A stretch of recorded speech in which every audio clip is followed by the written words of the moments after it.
عرس اسی لیے منایا جاتا ہے، ان بزرگوں کی تاریخ اور سیرت بیان کی جاتی ہے، اور یہ طریقہ اے سنیو ہمیشہ قائم رکھنا، ہمیشہ قائم رکھنا، ورنہ تمہارے بچے صرف گوگل کے شاگرد ہو جائیں گے، جو پوچھیں گے یہ مولانا گوگل سے پوچھیں گے، اور بعد میں ان کو ایسا لگنے لگے گا کہ ہم تک دین بھی جو ہے مولانا گوگل نے پہنچایا۔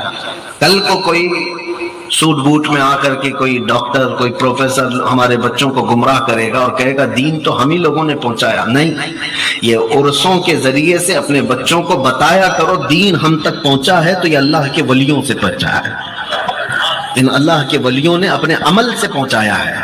یہ عرسوں کی تقریبیں ہم صرف اور صرف نیاز کھانے کے لیے نہیں کرتے، بلکہ ان بزرگوں کی سیرت سیکھنے کے لیے۔ آپ کو پتہ ہے پوری دنیا میں یہ رواج ہے، پوری دنیا۔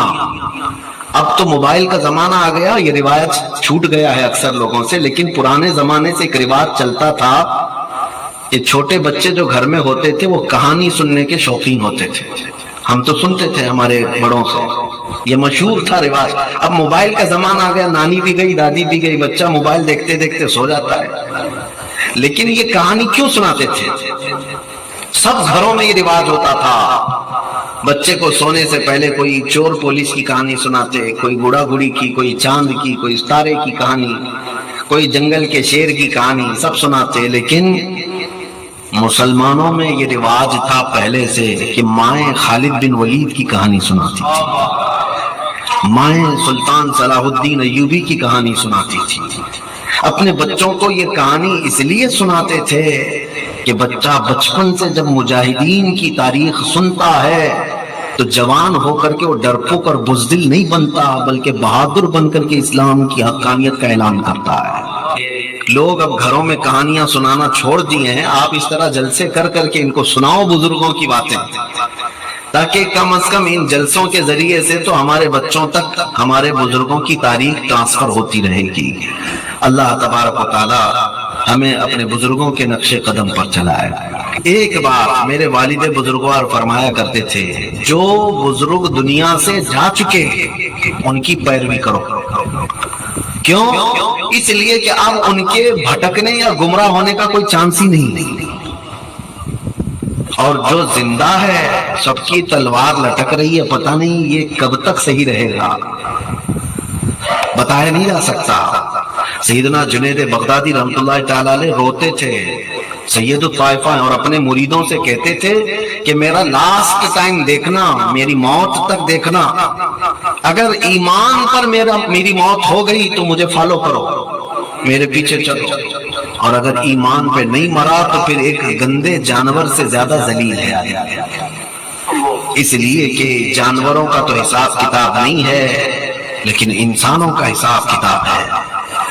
اس لیے جو جا چکے اپنی قبروں میں وہ سیف ہیں، اب وہ نہیں گئے بھٹکیں گے، اب گمراہ ہونے کا چانس نہیں۔ فتنے جتنے بھی آئیں جھیلنا زندوں کو ہے، اب مردوں کو نہیں ہے۔ اسی لیے ہم بزرگوں کا عرس اس لیے مناتے ہیں کہ جو سیف دنیا سے گئے ہیں ان کے طریقے کو اپناؤ، انشاءاللہ تم بھی سیف دنیا سے جاؤ گے، تم بھی اسی طریقے سے دنیا سے انشاءاللہ جاؤ گے۔ اس کو اعلیٰ حضرت فاضل بریلوی رحمۃ اللہ علیہ اپنے شعر میں یوں فرماتے ہیں، یا رسول اللہ تیرے غلاموں کا نقش قدم ہے راہ خدا، تیرے غلاموں کا نقش قدم ہے راہ خدا، وہ کیا بہک سکے جو یہ چراغ لے کے چلے۔ سلطان الہند ہند الولی معین الدین اجمیری رضی اللہ تعالی عنہ، یہ عطائے رسول ان کا لقب ہے، بتائیں عطائے رسول، رسول کی عطا۔ اور اب میں ایک بات پوائنٹ بھی کہتا ہوں، جو غریب نواز کو نہیں مانتا، ان کو نہیں لینا چاہتا، وہ کیا چیز چھوڑ رہا ہے پتہ ہے آپ کو؟ کیا چیز چھوڑ رہا ہے؟ رسول کی عطا کو چھوڑ رہا ہے، بلکہ قرآن کے خلاف جا رہا ہے۔ قرآن نے کہا ما آتاکم الرسول فخذوہ، قرآن نے کیا کہا؟ جو رسول تمہیں دے دے وہ لے لو۔ ارے ہندوستانی مسلمانوں کو رسول نے غریب نواز دیا ہے، تو ہر مسلمان کو چاہیے کہ وہ دل و جان سے اس معین الدین اجمیری غریب نواز کے مشن کو قبول کرے۔ کیوں؟ اس لیے کہ میرے رسول کی عطا ہے، میرے رسول کی عطا ہے۔ اور یہ آج کتنا بہترین سنگم ہے، اب کہ سوچا کہ جو دو بزرگوں کا ذکر خیر یہاں ہے، سرکار غریب نواز عطائے رسول ہیں اور یہ سرکار کلام محدث اعظم ہند آل رسول ہیں، اور میرے آقا صلی اللہ تعالی علیہ وسلم نے ارشاد فرمایا الا ان مثل اہل بیتی کمثل سفینۃ نوح من رکبها نجا ومن تخلف عنها هلك، او کما قال رسول اللہ صلی اللہ علیہ وسلم۔ اللہ کے رسول صلی اللہ علیہ وسلم فرماتے ہیں میرے اہل بیت نوح علیہ السلام کے طوفان کی کشتی کے برابر ہے، جو اس کشتی میں سوار ہوا وہ بچ گیا اور جو کشتی میں نہیں بیٹھا وہ ہلاک ہو گیا۔ مسئلہ یہ ہے کہ جو اہل بیت کا دامن پکڑ لیا وہ فتنوں کے زمانے میں بھی محفوظ رہے گا۔ غریب نواز ہندوستان اپنا وطن چھوڑ کر کے گھر بنانے نہیں آئے تھے، مائگریٹ کر کے اپنا محل بنانے نہیں آئے تھے، وہ ہندوستان آئے تھے تو عشق رسول پھیلانے کے لیے آئے تھے۔ 800 سال گزر گئے، آج بھی کام ان کا ٹھنڈا نہیں پڑا، حکومت اب بھی سب کے سینوں پر ویسی ہی جاری ہے۔ محدث اعظم ہند سرکار کلام اعلیٰ حضرت امام اہل سنت، انہوں نے زندگی پر جو کام کیا وہ کیا کیا؟ میرے رسول پاک صلی اللہ تعالیٰ علیہ وسلم کی محبت پھیلانے کا کام کیا، اور جب تک بندہ یہ کام کرتا رہے اللہ اس کے نام کو ہمیشہ زندہ رکھتا ہے۔ اعلیٰ حضرت بریلوی فرماتے ہیں رضی اللہ تعالیٰ عنہ، بے نشانوں کا نشان مٹتا نہیں، مٹتے مٹتے نام ہو ہی جائے گا۔ رسول پاک صلی اللہ علیہ وسلم کی امت کا خیال کرنا یہ بزرگوں کی خاص عادت ہے، جس کی وجہ سے ان کو بلند مقامات ملتے ہیں۔ آج امت مصطفیٰ کی فکر نہ کرو گے تو حدیث سن لو، قال رسول اللہ صلی اللہ علیہ وسلم من لم یحکم بامرنا فلیس منا، جس نے میری امت کے بارے میں نہیں سوچا وہ مجھ میں سے نہیں ہے۔ ہر ایک کی ذمہ داری ہے کہ امت مصطفیٰ کی فکر کرو۔ جانتے ہیں ایک دعا ہے جس کے متعلق فرمایا گیا بندہ جب یہ دعا کرتا ہے تو رسول اللہ فرماتے میری شفاعت واجب ہے اس پر۔ وہ دعا کیا ہے؟ اللہم ارحم امت محمد صلی اللہ علیہ وسلم رحمتا عامہ، اللہم اغفر امت محمد صلی اللہ علیہ وسلم مغفرتا عامہ۔ یہ دعا بندہ کوئی بھی کرے رسول پاک صلی اللہ علیہ وسلم کی شفاعت اس پر ضروری ہو جاتی ہے۔ وہ کیا ہے؟ یہ دعا کرے اے اللہ محمد صلی اللہ علیہ وسلم کی امت پر رحم فرما، عام رحمت فرما۔ دوسری ہے اے اللہ امت محمدیہ کی عام بخشش فرما دے۔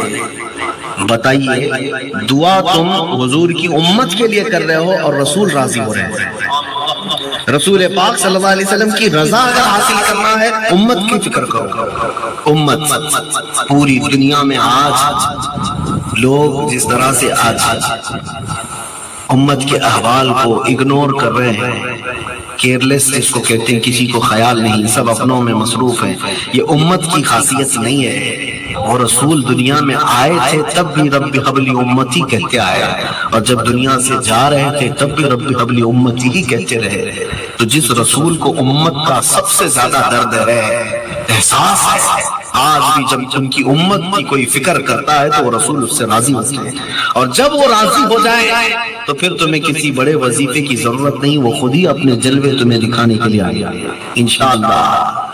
امت کی فکر یہی بزرگوں کا جو شیوا تھا۔ میں آپ کو بتاؤں غریب نواز سلطان الہند نام بہت کم لوگ جانتے ہیں، لیکن غریب نواز ان کا نام ہے کیا؟ غریب نواز ان کا نام حسن ہے، لقب غریب نواز، لیکن اتنا مشہور ہو گیا، اتنا مشہور ہو گیا۔ محدث اعظم ہند فرماتے ہیں سرکار غریب نواز کے متعلق تیرے در کی یہ کرامت بارہا دیکھی، تیرے در کی یہ کرامت بارہا دیکھی، غریب آئے اور ہو گئے غریب نواز۔ یعنی لوگ جو غریب آئے تھے وہ خود ہی غریب نواز ہو گئے، دوسروں کو نوازنے والے ہو گئے۔ تو غریب نواز جو لقب ہے یہ کیوں آپ کو کیوں دیا گیا؟ الگ الگ روایات، میں نے ایک روایت جو بزرگوں سے سنی وہ آپ کے حوالے کر رہا ہوں کہ آپ کے پیر و مرشد عثمان ہارونی رحمت اللہ تعالیٰ علیہ بیٹھے ہوئے تھے، اور غریب نواز کے جو ہم اثر دوسرے علماء تھے جو خواجہ عثمان ہارونی کے شاگرد تھے، غریب نواز کے ساتھی عبادت میں سب بڑے بڑے پہنچے ہوئے تھے۔ ایک دن پیر و مرشد سب کا ٹیسٹ لے رہے تھے، امتحان، تمہارے مجاہدے تمہاری عبادتیں کہاں تک پہنچی؟ اس میں ایک بزرگ سے کہا کہ تم کیا کر سکتے ہو؟ اس بزرگ نے اپنے مسلح سے نیچے ہاتھ ڈالا اور کچھ ہیرے جواہرات نکال کر خواجہ عثمان ہارونی کے پاس رکھا. کہا حضور دنیا کی دولت جب چاہے اٹھا کر کے میں یہاں پھینک دوں. کسی ایک بزرگ نے موتیاں نکال کر کے رکھ دی, کوئی سونا نکال کر کے دکھایا. اب جب حضرت خواجہ معین الدین حسن چشتی کو کہا تم بھی کچھ بتاؤ, تو انہوں نے اپنے جیب میں ہاتھ ڈالا جبے میں اور گرم گرم 2 روٹیاں نکال کر کے رکھ دی.